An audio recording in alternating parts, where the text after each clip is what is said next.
Hello, and welcome to part two of why I can no longer recommend gold bars. If you've seen our earlier video in this series, I thank you for coming back and watching part two. If you are one of my returning subscribers, thank you guys as always for being with me here again. Hopefully, if you have not yet subscribed, you will subscribe to the channel so you can see more information about these topics and other topics related to precious metals and rare coins. I talked in the earlier video about some of the concepts that I wanted to use as we come to a conclusion about gold bars, is how I have made my decision about gold bars and what it took for me to arrive at that conclusion. And those concepts were consistency, diversification, and integrity. And I mentioned that integrity was a very important factor, and I think you will see that come into play more and more here. If you are joining me for the first time, I like to begin each of my videos with a disclaimer. I am not a financial advisor. I'm not trying to offer you any kind of financial advice. I'm simply trying to share some of my experience going back 30 or 40 years buying precious metals and rare coins. That is particularly important with this video series because, as I said in the last one, this is really my opinion. Your journey may be entirely different from mine, but it's my goal here to show you that the scale that I used as I was putting more and more evidence and more information on that scale to decide whether or not I could continue to buy gold bars myself, and when asked by others if I could recommend them, and the conclusion that I finally came to. So we talked in the last video about some of the benefits that gold coins have developed over the last 2,000 years as they were first introduced, and that eternal game of cat and mouse between the most intelligent criminals the world has ever seen, the most intelligent authorities the world has ever seen, as they chased each other, trying to outdo each other. And we talked about the look, the consistency of the look of gold coins and silver coins, the shape, the design, the denticles around the outside, the raised edge of those coins designed not just to protect shaving, but also to protect the design of the coin as it's used in commerce, because that protects the integrity of the coin. The reading around the outside of the gold coin or the silver coin, again, to keep people from even filing off little bits of metal from the outside, again, protecting that integrity, the consistency, how the designs all look very, very similar. And I talked about some of the issues that I have with gold bars and how they compare and contrast with gold coins. Even modern bullion coins have a lot of these devices and protections built right in that we take for granted. We don't even think about them, but they are there, believe me. The problems with gold bars, they have few, if any, of the devices those coins have. They are usually a non-standard size from mint to mint, but even within a mint's own catalog, often they produce different pieces of different sizes. They have non-standard designs, so a lot of those designs differ from month to month, year to year, and that's intentional. They have done that intentionally because the market has decided that they want different and interesting designs. But it's my contention that lack of consistency can hamstring you if you don't know what to look for in a design, if you're not as familiar with that design as you would be a gold eagle, a gold maple, Krugerrand. There is no numismatic potential to bars. Not every bar, but most bars are simply a bullion item. They don't have any numismatic potential. It's not critical. It's something that I have decided that on my journey, I would like to have more often than not have. No guarantee it's going to increase in value. I mentioned this $5 gold piece. At least it has the potential, and a bar doesn't really have any of that potential. Bars are not legal tender, so they don't have the protections afforded to pieces of sovereign currency, whatever country made that gold coin. If you are using gold bullion pieces that are issued by a sovereign country, those face values protect you on the off chance that gold loses its value. Again, it's probably not very likely, but also because of those taxes, those tariffs, those duties treated differently from coins and bars. And also the anti-counterfeiting laws are much, much more severe in most locations for counterfeiting currency than they are for counterfeiting an object made out of metal. So all the positive factors. And we talked a little bit about large gold bars too. Again, those are really limited to large bars and not necessarily limited to gold only. I talked about some of the issues with large silver bars as well. The main thing to keep in mind is that you can't dollar cost average. The pool of buyers, should you need to sell, is probably going to be considerably smaller when you're talking about larger quantities of gold, larger bars of gold. And there is that indivisibility when it comes to buying and selling that can bite you both ways if you are buying high and selling low. So in this part, I wanted to talk specifically about assay cards. So this is kind of a new thing that has occurred in the last probably 20 or 30 years. And the bars that I showed that I bought from Pamp Suisse from Gainesville came in assay cards. This is a traditional assay card. It's a rigid plastic holder. It's a beautiful design. It's a beautiful shape. It really complements the beauty of gold. I'm going to let you in on a little secret. This is a fake bar in a fake assay card. No, it's not. But you didn't know that, right? You had no context. You had no way of knowing whether or not this is real and fake. And I'm just making a video here, and this is just a 1 gram bar. What if, like me, you had invested in 20 of these and you had that scare? If I had a gold Krugerrand in my hand, it wouldn't have even been a concern. I wouldn't have even stopped to think about it. I would have said, White Cross, you're joshing. I know that that's not true. But I didn't have that capability when it came to these gold bars.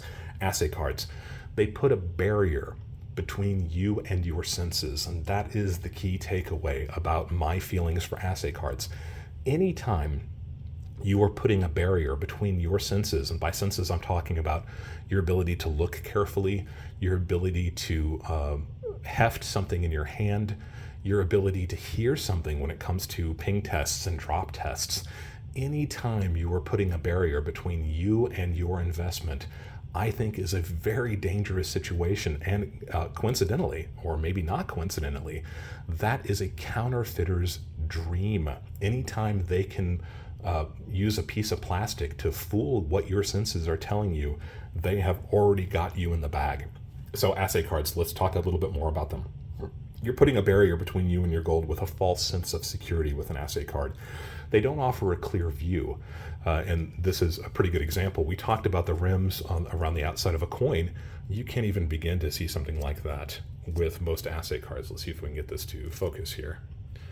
So you're already limiting your ability to view it with your own eyes, that which is within an assay card. They don't allow a clear view. They don't allow heft, and we talked about that in a little bit in the last video. When you've got a piece of gold in your hand, typically you can feel it. Gold is incredibly dense. You can tell that you've got something substantial in your hand. But anytime you are spreading out the surface area of something, your ability to really feel how much it weighs just in your hand is extremely limited. This gold coin serves the same purpose. It's an assay card, the PAMP assay card. It is a larger surface area, and with that larger surface area, you really have a hard time of feeling that heft. It's a minor thing, but again, we're talking about adding things to that side of the scale that kind of tips it away from bars, and we're going to keep on going here. They don't allow correct weight. So we talked a little bit about these quarter eagles, and I'll just take one out here. Now, I'm going to use an inexpensive digital scale. This is the tool that I've talked about multiple times. This should be one of the first things you have in an arsenal if you are buying and selling precious metals. They're not very expensive. These cost $18 or $20, incredibly accurate. Unfortunately, my gram scale, and we could go with grains if we wanted to, but my gram scale is limited to 2 digits. A gold quarter eagle should weigh 8.48 grams. So 8.48 grams. How do I know this? Well, because I have lots of trustworthy resources that tell me exactly how much it should weigh, what the diameter is, what the thickness is, even what the number of reeds on the outside of the coin are. These are all easy to find through trustworthy sources online. 8.48 grams is what it should weigh. Keep in mind that we're on the Navajo blanket here, so 8.4. Now again, with the limit of 2 digits, we're probably spot on, but even if we're not, we're talking about hundredths of a gram difference between what it's supposed to weigh and what it weighs, well within the margin of error. Again, error, I know that because there are online resources that tell me. This Solomon Islands gold piece is 24 karat gold, 2017 Solomon Islands $25 gold piece in a PAMP rigid blister pack or assay card. And I know that it is also supposed to weigh 7.77 grams. I know this because coins like this have good resources online where you can find it. Again, in contrast with bars. It's supposed to weigh 7.77 grams. 14.2 grams. So the most basic thing about precious metals should be its weight, right? Something that's sealed within an assay card, you can't even get a proper weight from an inexpensive device like an $18 digital scale. You have put a barrier between you and your precious metals. They also don't allow a direct comparison. Now, piece to piece, I don't have a stack of very similar pieces here, but let me just show you what I'm talking about. If we stack these up, you can't compare these very well. You're not getting any information from a stack like that, as opposed to the stack of sovereigns. You can immediately see if something looks off. Remember in the last video when I showed that one thing that was off with the design of those Kennedy half dollars, you don't have that option when when things are sealed within those assay cards. That barrier between you and your precious metals is what you're looking at. You're looking at an assay card rather than looking at the precious metals. I think that's a negative. I think it's a big negative. So some of the issues with assay cards, how about when it comes to testing? Now, we've already done one test here, and that was a simple weight test. It doesn't get much more simple than that. An expensive digital scale with a couple of AAA batteries in it. I have one with me most of the time when I'm buying and selling precious metals. It's an easy, affordable, accessible thing to have in your arsenal of tests. But there are other tests that I use. There are other tests that other people use that I don't use as regularly, and I'm going to go over a few of them right now. They don't allow, assay cards don't allow a ping test. Now, I don't use pings very often. I know some of my stackers do. A ping is a simple way to isolate a coin so that you can get an auditory response to what it is supposed to be. And this is an example of a ping. Hopefully this works here. Listen and see if you can hear this tone.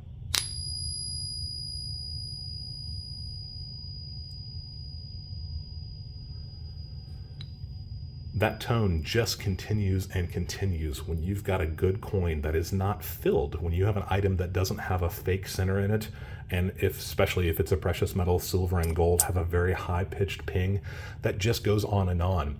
You can tell when something is base metal with a ping test. I don't put a lot of faith in ping tests, but it is one test that you couldn't possibly do with an assay card. I don't use magnets that often when I'm talking about gold, but some people do, and you do find some fake pieces that are made out of an iron-filled or an iron-rich substance. You can tell with a magnet when it's in your hand. You can't tell through an assay card if you're using a magnet, so that's another test you can't use. Sound. So this is the sound of a British sovereign being dropped from a very low height on a hard surface. Listen to this. If you are a buyer of sovereigns, you know that sound really well. You can't do a simple drop test with something that's in an assay card. You can't do measurement tests. Now, I use digital calipers all the time. There are also gradients here on the side of the Sigma. You can use just a nice quality measuring stick, some kind of a yardstick. It's specifically to precious metals, they tend to be measured in millimeters. So with a digital caliper, I could take the size of a coin very easily with a digital caliper or with a ruler of some kind. It's a simple thing to do. You can't do that with a piece that is sealed within an assay card. You can't get the correct thickness of a piece that is sealed within an assay card. And even if you could, are you going to trust your online sources who tell you what that 2017 year of the pig bar should be in terms of its thickness, its length, and its width? Sealed in an assay card is even more difficult when it comes to those types of measurements. You can't use a Sigma in a lot of situations on gold that is sealed within an assay card. Now, if you're really skilled with a Sigma and you have the wands for a Sigma, you can sometimes get good ratings. But let me show you what I'm talking about here. We're going to use, for an example, this Krugerrand that we've talked about since we started this video. So we're going to calibrate this, the Sigma. Hopefully you can see it. Let me move it a little bit closer to the middle. And we're going to go down to, we're going to go over to 22 karat gold. So this is a pretty simple measurement. Again, a Krugerrand is 22 karat gold. Let's recalibrate it and see where it comes. Right there in the middle. We are dead in the middle between those two brackets, and that is a very positive response for the sigma. It is telling us with a very high degree of accuracy that this Krugerrand, which I knew to be good, is in fact good. Let's take a look at the Solomon Island piece. This again is a 24 karat gold coin, so we're going to go back up to 24, pure gold. We're going to set it, and here we go. It's completely off the charts. Now, this is part of that integrity that I've been talking about and hitting them on. If you know how to use a sigma and you have the small wand, you could probably get a good measurement of that coin sometimes. But is your buyer going to accept a sometimes good reading? Are you going to accept a sometimes good reading?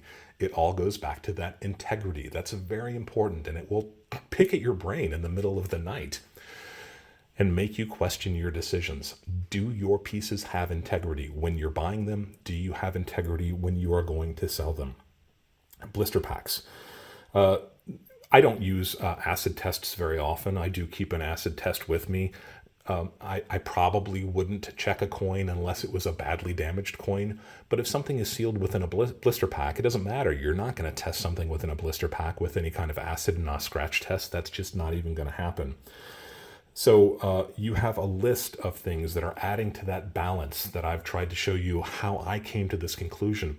All of the negatives in blister packs, as far as I'm concerned, with none of the positives.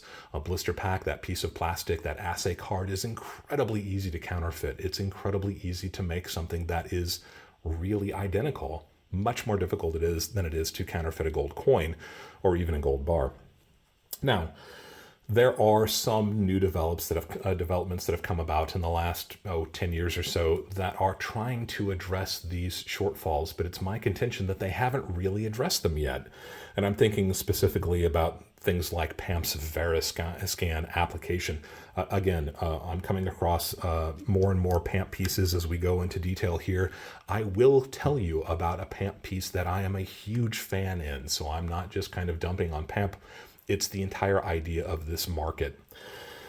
Veriscan is a system where you can download an app and take an image of a bar that has been approved for use or has been added to this type of bar, of this type of system, so that you can theoretically scan it at some point in the field and make your determination as to whether something is real or not. It sounds really good. I like that idea in concept. But in practice, it has some pretty severe limitations, and they go something like this. If you are using something like a Veriscan app or some kind of an online app to verify the quality and condition, the purity of a gold bar, for example, first off, you have to have a cell phone. Now, that may not be anything in 21st century modern America, but there are people who feel like that may not always be the case. You must have a cell phone. It must have good, solid cell phone connection. Again, you're limiting in that a little bit more. There are certainly parts of this country and certainly parts of the world where cell phone is not particularly well. The signals are not very good. You must have a strong internet connection. Their system, whoever system it is that you're using to verify these things digitally with an app, must be up and running. You must have that app installed on your phone. Do you have it on your phone now? I know I don't. What if their system is down? What if their system is corrupted? What if you've put all your faith in this digital technology and for some reason they've closed their doors and they're not operational anymore? Are you still going to be access the evidence that shows that your piece is good? And what if you can't? What if you're in a position where you need to sell? Your piece that you're scanning has to be in very good condition. If it's damaged at all, chances are you're not going to be able to get a good scan. What if your camera is damaged? What if it's got smudges on it and you don't realize that, and you're trying to convince somebody to buy your precious metals right then and there by showing your scan? Are they going to believe you? And if something is amiss with your bar, you have already shot yourself in the foot. There are definitely limitations to this type of technology. More importantly, I went to PAMP's website when I was researching this video, and one of the questions that comes up is, why do I get a pass, in other words, a positive response, when I scan two different bars that have the same serial number. That can be difficult too. If you've got something that has the same serial number, according to PAMP, that is actually one of the attributes of their bars. Their answer: Veriscan authentication process uses the serial number to accelerate the identification of the product's specific production batch. Consequently, all genuine items from the same production batch will yield a pass result. To me, that says that they are giving blanket passes to everybody, everything that's within a certain batch. That should kind of raise eyebrows if that is how you are authenticating your precious metals. I talked before about the barriers that are put in place between your gold and an assay card. In my opinion, this type of technology has just added another barrier. It's a digital barrier, but that barrier has its own flaws and its own issues that still need to be addressed.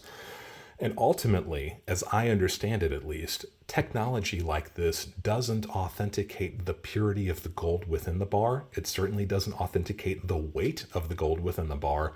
It's essentially authenticating either the assay card itself, which, as we've already discussed, has its own problems, or maybe the surface of the bar. And that is susceptible to all the things we've talked about, whether or not your phone is operational, if you have the app installed, if you've got the service required to run it, if the company that has this application running is open, if its doors are up, if it's been updated. So many different potential errors that are coming between you and your gold. Gold should be gold.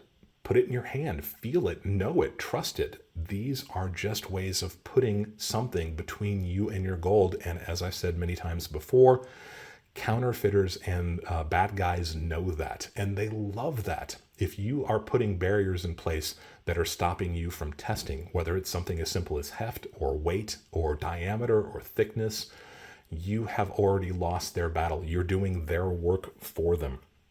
And finally, I want to talk about buying and selling and how that can present a nightmare. And this is something that kept me up at night. And I'm sincere about that. When I was thinking about my gold bars and the proliferation of stories coming out saying that more and more gold bars are being drilled and filled or are filled with tungsten counterfeit bars, lots of stories at this period of time coming out about some of the depositories in China. The suspicion was that lots of the gold that were in these depositories could be fake bars.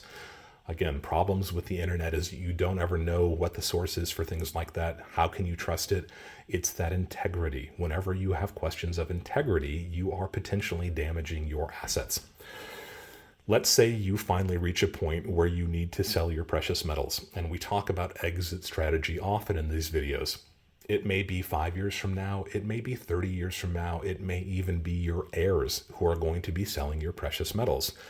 If your bars are in blister packs, in assay cards, and you have had them for decades, and you have always put your faith in them, and you go to sell them, there can only be two possible outcomes.